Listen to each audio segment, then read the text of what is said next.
ठीक है, तो हम क्या पढ़ रहे हैं? कैपेसिटेंस पढ़ रहे हैं, ठीक है, कैपेसिटेंस एंड कैपेसिटर। तो जैसा कि मैंने आपको बताया कि कैपेसिटर क्या होता है, it is an energy storing device, ठीक है।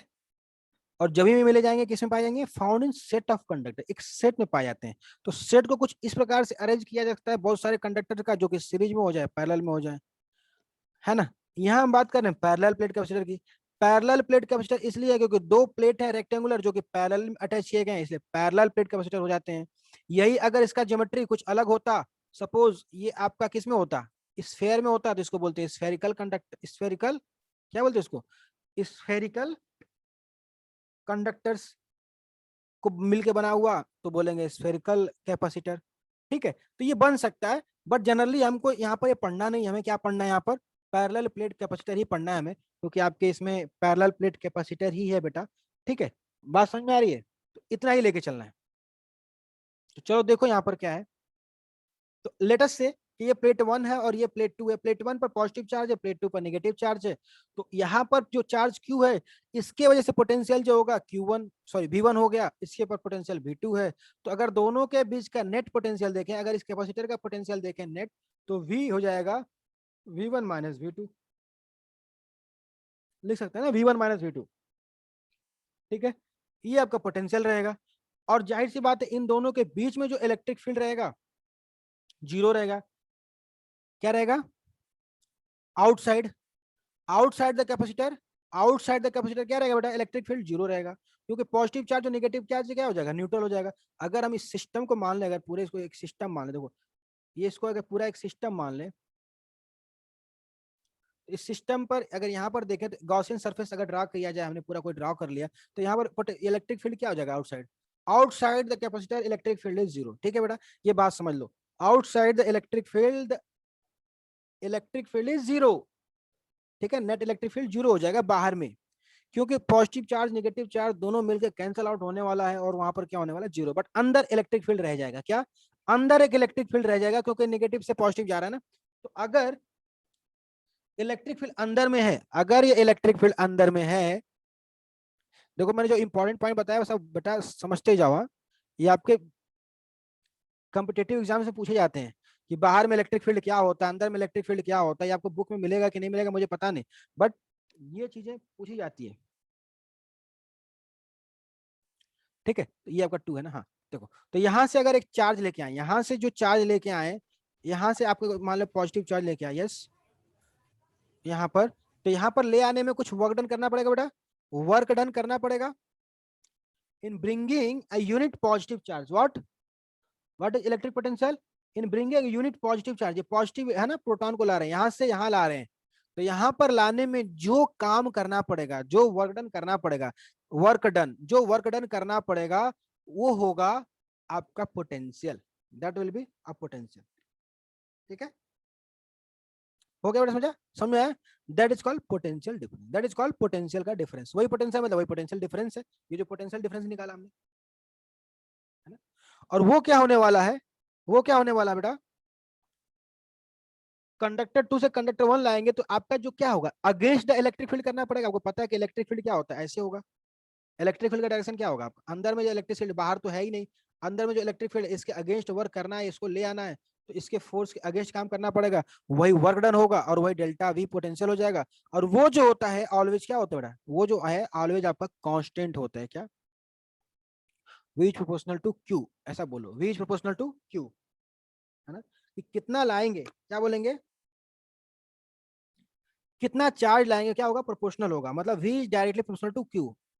The potential of a conduct, the potential difference in a capacitor is directly proportional to the charge transfer, to the charge transferred, या यू कैन से चार्ज। तो v proportionality को हटाने के लिए equal to लगाते हैं, उसको बोलते हैं c। क्या लगाते हैं बेटा? तो क्या बोलते हैं? c, ठीक है। या आप ऐसे लिख लो इसको, आप ऐसे लिख लो, छोड़ो इसको, ऐसे लिख लो। ये प्रोपोर्शनल है, इसका मतलब इक्वल टू लगाएंगे तो कुछ कांस्टेंट आएगा, ये तो आपको पता है, ठीक है, ये तो आपको पता है जो भी है। तो v upon Q equal to, हम लिख सकते हैं कि जो आएगा वो क्या आएगा? कांस्टेंट आएगा। इसी चीज को लिखा है ना, v is directly proportional to Q. जैसे आप देखो, आप क्या बोलते हो, A is directly proportional to B, तो इसको लिखते हैं A equal to K B, right. तो A upon B equal to क्या लिख सकते हैं, के, विच इज कांस्टेंट। आया कि नहीं समझ में, आया कि नहीं, आया कि नहीं बेटा, बेटा ये समझ में आया क्या। तो similarly v upon Q constant है, क्यू अपॉन v बोलो कांस्टेंट है, ठीक है। q अपॉन v क्या है, charge transfer upon potential is constant. इसका मतलब इसको लिख दिया q upon v equal to constant को बोल दिया c। इसी को बोलते हैं कैपेसिटेंस, क्या है ये, strength of the conductor, that is capacitance, that is called capacitance,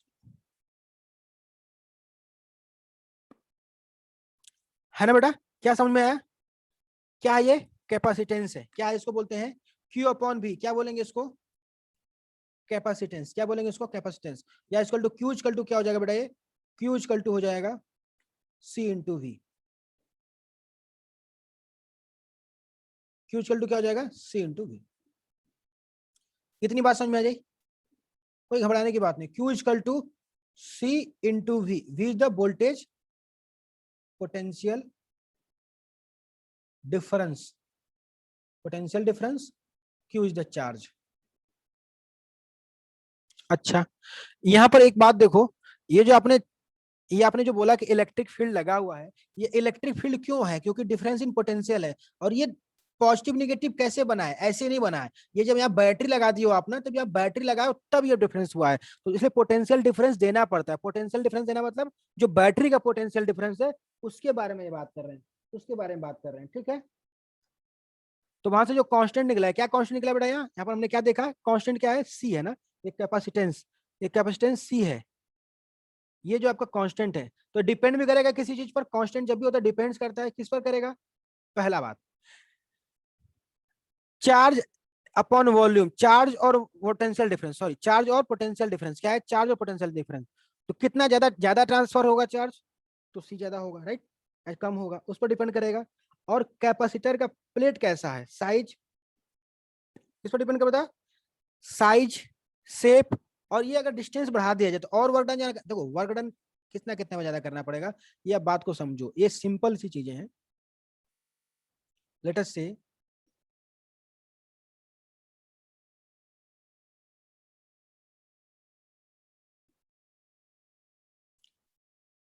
separation इसका अगर डी मान ले, इसका distance between them is D या आर, जो भी है डी मान ले, तो क्या होगा, जिसका सेपरेशन कितना है उस पर डिपेंड करेगा, और किस पर डिपेंड करेगा, चार्ज कितना ज्यादा ट्रांसफर हो रहा है उस पर वर्क डन डिपेंड करेगा, और किस बात पर डिपेंड करेगा बेटा, और किस बातों पर डिपेंड करेगा, जितना ज्यादा चार्ज ट्रांसफर करने का पड़ेगा, डिस्टेंस, और किस शेप का है, एरिया, शेप का होने का मतलब एरिया पर डिपेंड करेगा, किस पर डिपेंड करेगा, एरिया पर डिपेंड करेगा। बात समझ में आए, तो देख लो डिपेंड किस पर करता है, आपका कैपेसिटेंस डिपेंड करेगा शेप,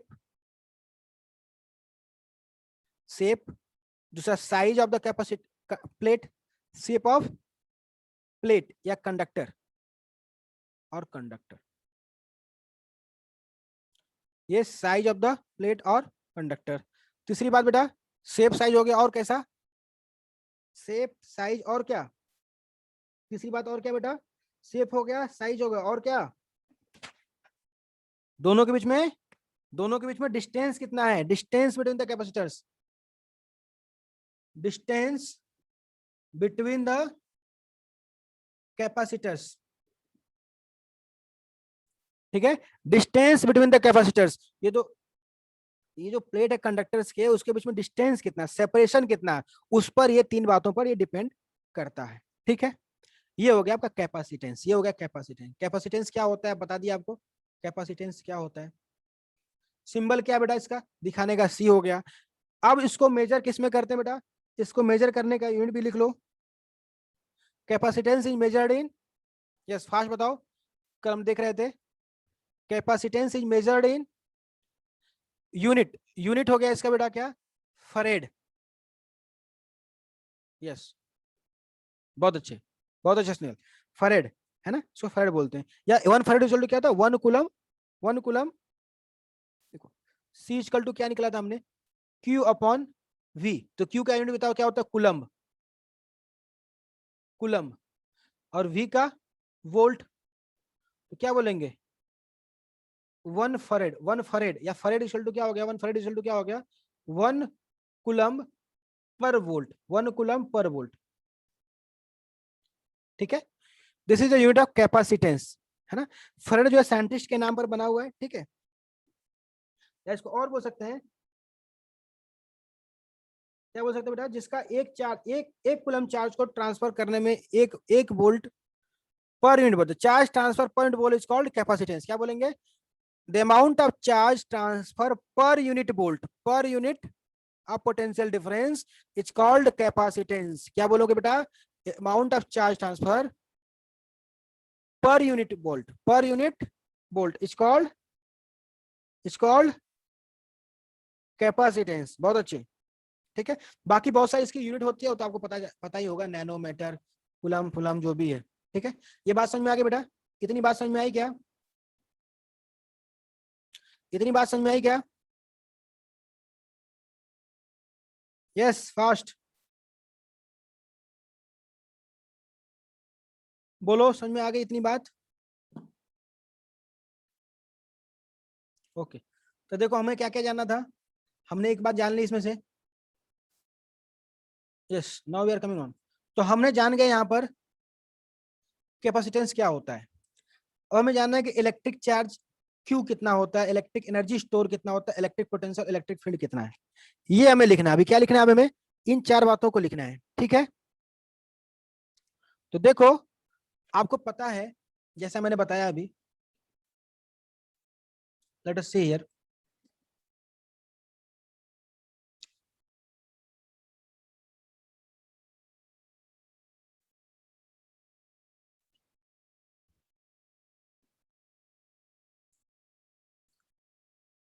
ये 2 प्लेट है बेटा, इलेक्ट्रिक फील्ड यहाँ पर क्या होगा, जीरो होगा, मैंने बताया बाहर में क्या होता है, जीरो होता है यहाँ पर इलेक्ट्रिक फील्ड।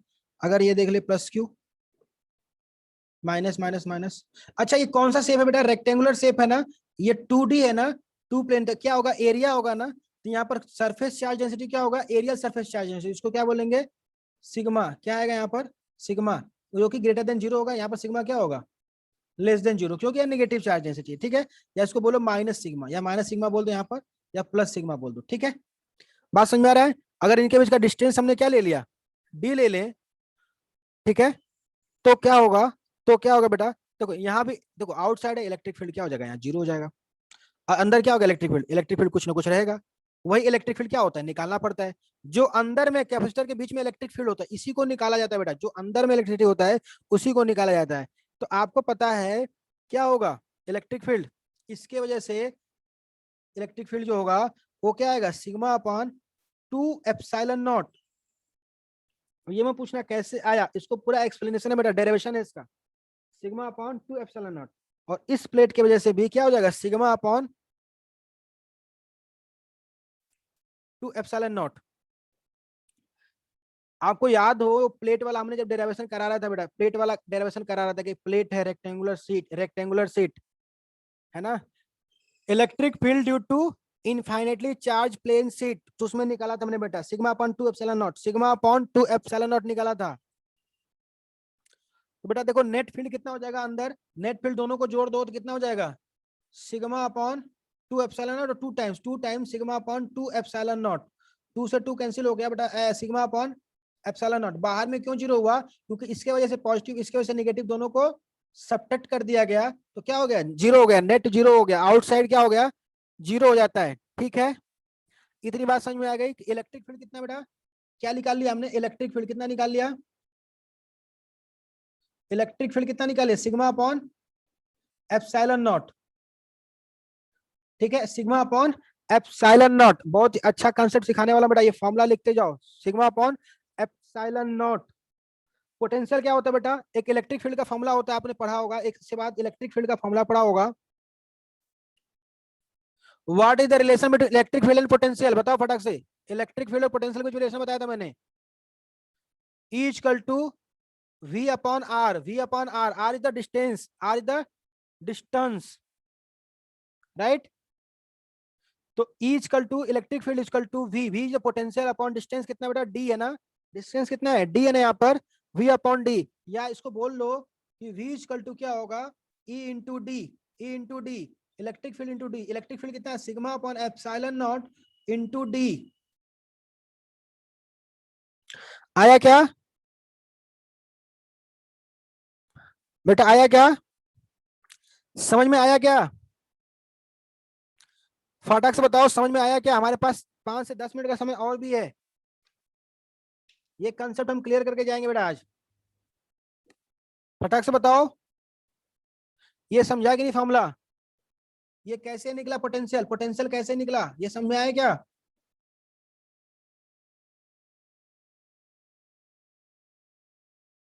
ये V equal to sigma upon epsilon nought into D, ये कैसे आया, ये आपका इलेक्ट्रिक फील्ड है ना,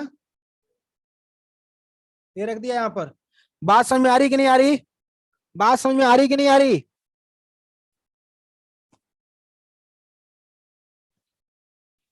और आपको पता है कि सिग्मा बराबर क्या होता है, सरफेस चार्ज डेंसिटी क्या होता है, amount of charge upon amount of charge, बहुत अच्छा, amount of charge upon area. तो सिग्मा के जगह पर अगर हम रख दें इसको सिग्मा के जगह पर, तो क्या हो जाएगा, V equal to Q upon epsilon nought into A into D, right. तो देखो पोटेंशियल डिफरेंस भी आ गया, क्या आ गया बेटा, पोटेंशियल डिफरेंस आ गया। उसको सही से लिख लें अगर कहीं, तो V equal to Q D upon A epsilon nought, कैसे बन रहा है आपको समझ में आना चाहिए।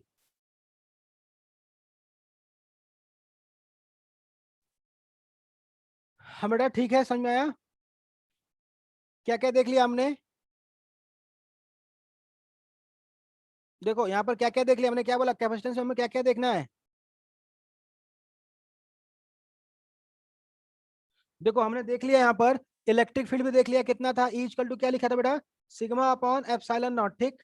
पोटेंशियल कितना लिख लिया, V इक्वल टू कितना निकाला, इसको लिखा था हमने, क्या लिखा था, Q D upon A epsilon not, right.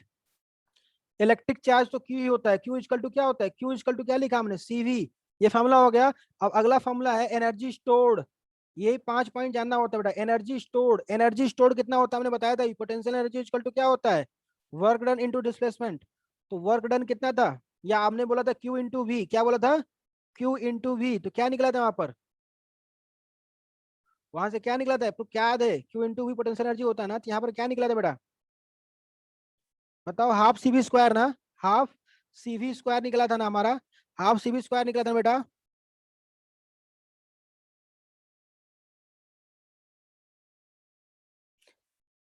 हाँ बोलो,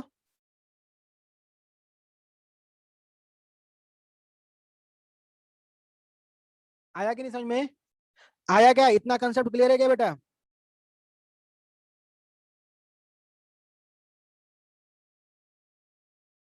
फटाक से बोलो, इतना समझ में आया कि नहीं आया।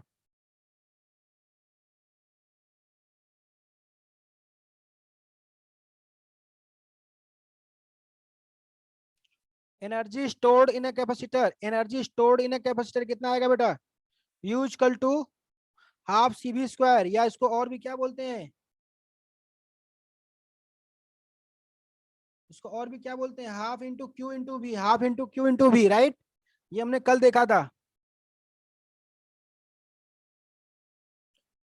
Are you able to recall it, बोलो बेटा, आपको रिकॉल हो रहा है क्या ये सब,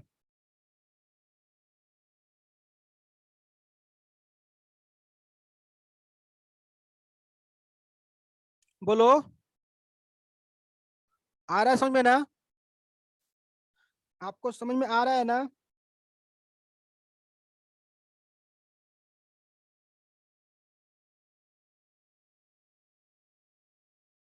देखो बेटा बस यही है कंसेप्ट, यही कंसेप्ट था, यही कंसेप्ट है। इसके बाद आपका पड़ता है dielectric and polarisation, dielectric and polarisation. So dielectric polarisation क्या होता है, एक ही क्लास मेरी बची हुई है, आई थिंक सैटरडे को हमने क्लास नहीं लेता, इसलिए डाइलेक्ट्रिक एंड पोलराइजेशन बच गया है, और उसी का कंसेप्ट इसमें बताना है हमको, कि डाइलेक्ट्रिक और पोलराइजेशन की वजह से क्या होता है। एक छोटा सा अगर जिसको समझना है तो समझ लो, यहाँ पर मैं बता देता हूँ 1 मिनट के अंदर, जिस जो भी फॉर्मूले बने ना बेटा उसमें क्या करना है। जैसे यहाँ पर एप्सिलॉन नॉट है, जैसे यहाँ पर एप्सिलॉन नॉट है, तो करना क्या है आपको, डाइलेक्ट्रिक होता क्या है बता दूं मैं आपको, 2 मिनट के अंदर बताता हूँ ब्रीफ में, इन वेरी ब्रीफ। तो देखो डाइलेक्ट्रिक्स क्या होते हैं, डाइलेक्ट्रिक मतलब एक मटेरियल होता है, क्या होता है, मटेरियल बना होता है, बेटा से मटेरियल है कोई, ये इंसुलेटिंग मटेरियल कौन से होते हैं बेटा, इंसुलेटिंग मटेरियल, इंसुलेटिंग मटेरियल होते हैं।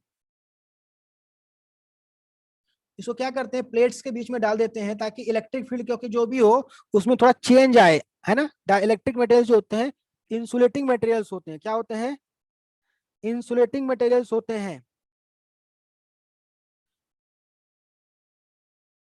ठीक है। और जो कैपेसिटर में इस्तेमाल किए जाते हैं बेटा, तो पोलराइजेशन करने के लिए भी आता है इंसुलेटिंग मटेरियल। ये डाइलेक्ट्रिक्स 2 प्रकार का होता है, एक पोलर और एक नॉन पोलर। तो इसके बारे में तो हम आगे डिस्कस करेंगे ही करेंगे कि पोलर क्या होता है, नॉन पोलर क्या होता है, पोलराइजेशन क्या होता है, हमें यही पढ़ना है इसमें। और ये कैपेसिटर में कैसे इस्तेमाल आता है, जब फॉर्मूला में देखो क्या दिक्कत होगी, जहां एप्सिलॉन नॉट है उसके जगह पर क्या रख दोगे आप, एप्सिलॉन नॉट इनटू के, के is the constant of dielectric, constant of dielectric, constant of dielectric. जहां एप्सिलॉन नॉट है ना उसको रिप्लेस कर देना है। अगर आपका मीडियम क्या है, डाइलेक्ट्रिक है, तो वहां पर क्या कर दोगे, उसको रिप्लेस कर दोगे एप्सिलॉन नॉट को, एप्सिलॉन नॉट के से, किससे रिप्लेस कर दोगे, एप्सिलॉन नॉट के से बेटा, एप्सिलॉन नॉट के से। तो आपका आ जाएगा, जैसे इलेक्ट्रिक फील्ड था उसमें भी कर दोगे तो वो भी आ जाएगा, ठीक है। ये जनरली एक छोटा सा ट्रिक है, इसको हम नेक्स्ट क्लास में, एक क्लास हमारी बची है अभी भी इस चैप्टर पर, वो करके हम क्लियर कर देंगे, ठीक है बेटा। ओके, समझ में आया कि नहीं आया। अभी आप सारे क्वेश्चंस कर सकते हो, ऐसा कोई क्वेश्चंस नहीं है जो आप कर नहीं पाओगे, ठीक है। सो आई एक्सपेक्ट कि मंडे को जो है आप अपनी जो बुक है आपकी उसके लगभग सारे क्वेश्चन कर लोगे, ठीक है। बात समझ में आ रही कि नहीं, व्हाट्स द होमवर्क। ये एक्सरसाइज पेज नंबर 212 पर देखो, पेज नंबर 212 पर होमवर्क देख लो, पेज नंबर 212 पर सारे क्वेश्चंस आपके लगभग हो जाएंगे, ठीक है। क्वेश्चन नंबर 30 छोड़ देना, 13 छोड़ देना आप, क्वेश्चन नंबर 12 छोड़ देना, लिख लो, क्वेश्चन नंबर 12 नहीं करना, 13 नहीं करना।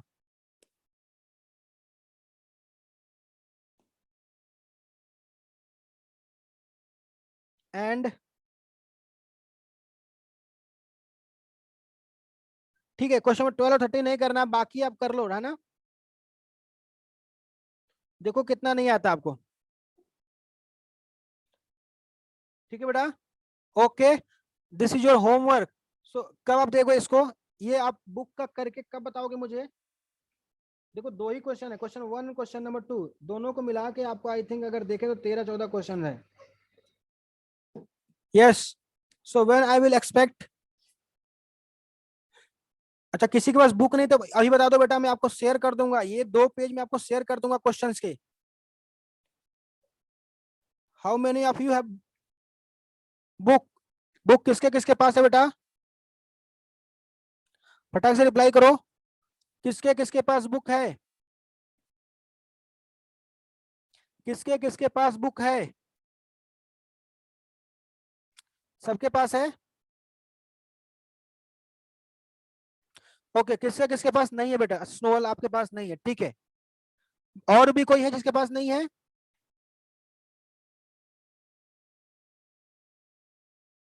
एक ही लोग हैं जिसके पास नहीं है कि बाकी भी है उसके पास नहीं है जिसके पास, और भी कोई है। ठीक है, मैं एक काम करता हूं, मैं ग्रुप पर क्वेश्चन अपलोड कर दूंगा ये दोनों, ठीक है, ये दोनों में मैंने क्वेश्चन जो भी है अपलोड कर दूंगा, आप ये करके ले लेना, ठीक है। ओके, सो आप लोग कब दोगे मुझे ये कंप्लीट करके, कब दिखाओगे आप लोग ये कंप्लीट करके,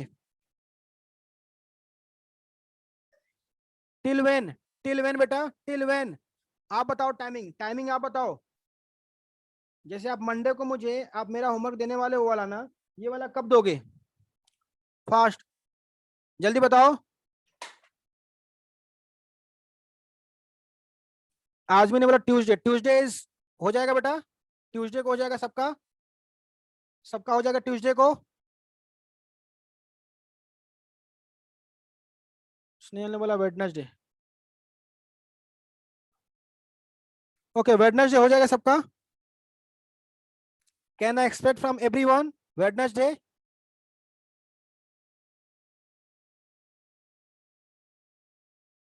नहीं बेटा, वेडनेसडे के आगे मत जाओ ना।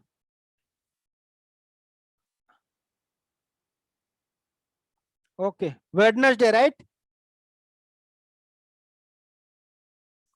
बेटा मिनाल वेडनेसडे कर लो, है ना? ठीक है, Wednesday, I will wait on Wednesday कि आपका ये प्रॉब्लम सॉल्व हो जाएगा, क्योंकि हमें डिस्कस भी करना पड़ेगा ना। आप क्वेश्चंस कर लोगे, उसके बाद डिस्कस भी करना पड़ेगा। तो देखो बेटा क्या है, हमारी एक क्लास मंडे को हम लेंगे इस चैप्टर पर, जो कि डाइलेक्ट्रिक्स एंड पोलराइजेशन पर है। हालांकि उसमें कुछ खास है नहीं, क्वेश्चंस बहुत ही छोटे बनते हैं 1 नंबर के, बट देख लेंगे उसको, ठीक है। और इसमें जो भी क्वेश्चन है आपके डाउट्स, वो आप करके लो, मंडे को मुझे पूछ लो।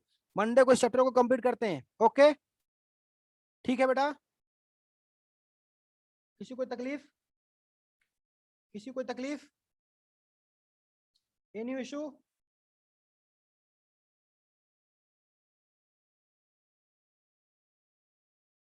चलो okay, please wait for 5 minutes. You will have to wait for 5 minutes as the message came. ठीक है बेटा, कोई दिक्कत नहीं है आप लोगों को? चलो ठीक है, थैंक यू वेरी मच। जिसको डाउट है वो रुको, अदरवाइज यू कैन लीव।